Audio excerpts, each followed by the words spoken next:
Pernah nggak sih Anda ngerasa agak rugi setelah sebuah negosiasi yang katanya win-win? Nah, hari ini kita bakal bongkar satu pendekatan yang, wah, ini benar-benar kebalikannya. Kita justru disuruh mulai dari kata yang paling kita hindari. Coba dengerin kalimat ini. Win-win akan membunuh kesepakatan Anda. Kedengarannya aneh banget kan? Selama ini kita selalu diajarin kalau kesepakatan yang bagus itu ya yang untung bareng-bareng. Tapi gimana kalau ternyata ide populer ini justru sebuah jebakan? Nah, ini yang mau kita gali lebih dalam. Oke, jadi untuk ngerti kenapa pendekatan baru ini powerful banget, kita harus mulai dari akarnya dulu nih. Kita bongkar kebohongan terbesar di dunia negosiasi, mitos win-win. Kenapa sih sesuatu yang kedengarannya positif banget ini justru bisa jadi bumerang? Iya sih, di atas kertas, win-win itu kan janjinya kemitraan, keadilan, semuanya indah. Tapi, coba deh kita lihat di baliknya. Sering banget ini tuh cuma pendekatan emosional yang gampang banget dimanipulasi. Ujung-ujungnya, kita malah kompromi buat hal-hal yang nggak perlu. Jadi, yang awalnya niat baik, malah jadi jebakan buat yang kurang waspada. Biar kebayang, kita lihat contoh nyatanya. Ada yang namanya program PICOS dari General Motors. Nah, ini kepanjangannya Program untuk Peningkatan dan Optimalisasi Biaya Pemasok. Nah, ini dia nih contoh klasik gimana bahasa win-win bisa dipelintir. GM bilang, ini kemitraan buat bantu para pemasok. Kenyataannya, beda jauh. Ini tuh cara mereka buat nekan para pemasok habis-habisan. Hasilnya gimana? Ya jelas, biaya GM jadi super rendah, untungnya meroket. Tapi banyak pemasoknya yang malah diambang bangkrut. Ini tuh strategi menang kalah yang dibungkus pakai pita win-win yang cantik. Oke, jadi jelas ya, pendekatan win-win ini ada sisi gelapnya. Terus solusinya apa dong? Nah, ini dia yang bakal bikin kaget. Jawabannya justru ada di satu kata yang biasanya kita hindari mati-matian, yaitu kata tidak. Kedengarannya gila kan? Ngapain juga kita nyari kata tidak? Bukannya tujuan negosiasi itu justru dapat ya? Nah, disinilah letak pergeseran mindset yang paling penting. Coba deh pikirin gini, kata iya itu seringkali cuma basa-basi atau ya harapan palsu aja. Kata mungkin, buang-buang waktu, nggak ada kejelasan. Tapi tidak, nah tidak itu sebuah keputusan nyata. Jelas, tegas. Kata tidak ini maksa semua pihak buat berhenti sejenak, mikir ulang, dan justru dari situlah percakapan yang jujur dan produktif bisa dimulai. Jadi kuncinya cuma 3 langkah simple ini. Pertama, siap dengar kata tidak. Kedua, malah undang mereka buat bilang tidak.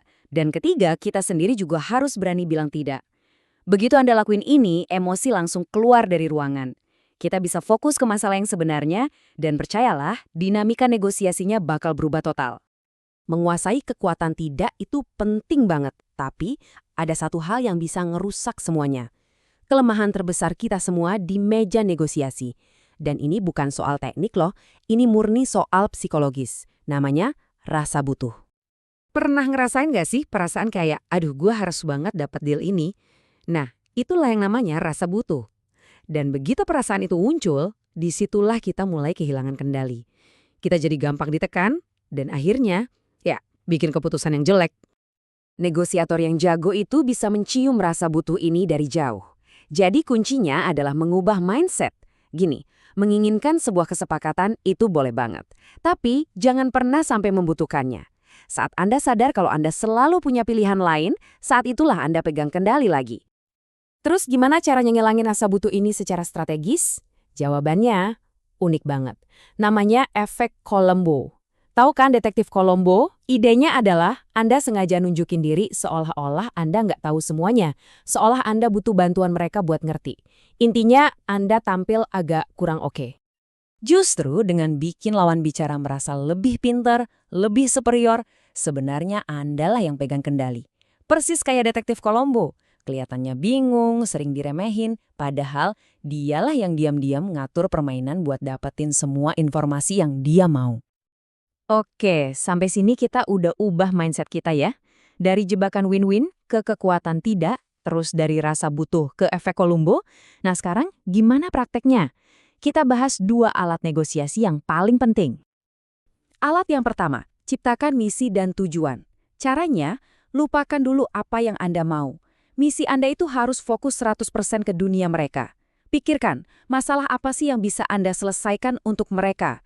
Visi inilah yang nantinya jadi kompas Anda di setiap langkah, dan ini yang akan bantu mereka klik dan sadar kenapa solusi Anda itu penting banget buat mereka. Alat kedua, ini lebih dalam lagi. Anda harus bisa nemuin rasa sakit mereka. Maksudnya, Anda harus gali alasan sebenarnya kenapa mereka mau negosiasi sama Anda. Masalah apa sih yang bikin mereka kepikiran terus sampai nggak bisa tidur nyenyak? Penting banget buat diingat nih, tugas Anda itu bukan menciptakan rasa sakit itu, tapi mengungkapkannya. Ibaratnya Anda bantu mereka melukis gambaran yang jelas soal masalah yang udah ada di depan mereka. Tujuannya apa? Supaya mereka sendiri yang sadar, wah iya juga ya, saya butuh banget solusi ini. Tanpa kesadaran dari mereka sendiri, nggak akan ada keputusan yang solid. Nah, dengan semua alat dan mindset yang baru ini, definisi sukses dalam negosiasi itu jadi beda total. Ini bukan lagi soal menang atau kalah, tapi soal fokus ke proses yang benar. Karena inilah jalan yang sesungguhnya menuju kesuksesan. Jadi, daripada kita pusing mikirin hasil akhir yang jujur aja nggak bisa kita kontrol, lebih baik kita fokus 100% ke apa yang bisa kita kontrol, yaitu perilaku dan persiapan kita sendiri. Bedanya, itu kayak antara nembak asal-asalan sama nembak pakai bidikan yang udah dikalibrasi. Jauh banget kan hasilnya? Analogi dari dunia bisbol ini pas banget. Pemain sekelas Barry Bonds aja nggak bisa ngontrol dia bakal dapat home run atau enggak. Yang bisa dia kontrol cuma satu, ayunannya. Dia fokus gimana caranya bisa mukul bola dengan ayunan yang sempurna. Sama kayak kita, fokus ke ayunan kita, bukan ke home run-nya. Jadi intinya ini nih, stop ngejar-ngejar kata ya yang seringnya cuma emosional dan gak tulus. Justru mulailah dengan tidak buat ngebangun fondasi keputusan yang kuat dan awet.